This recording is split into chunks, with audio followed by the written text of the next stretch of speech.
மசாலா எந்த சமையலும் ருசி தேடும் ரகசியம் 20 ரூபாய்.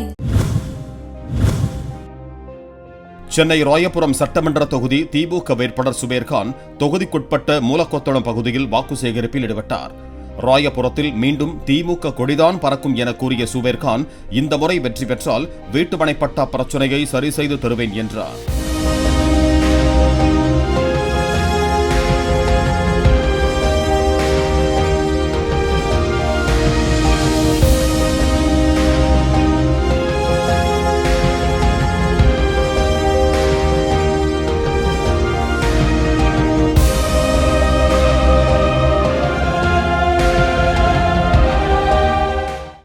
மசாலா எந்த சமையலும் ருசி தேடும் ரகசியம் 20 ரூபாய்.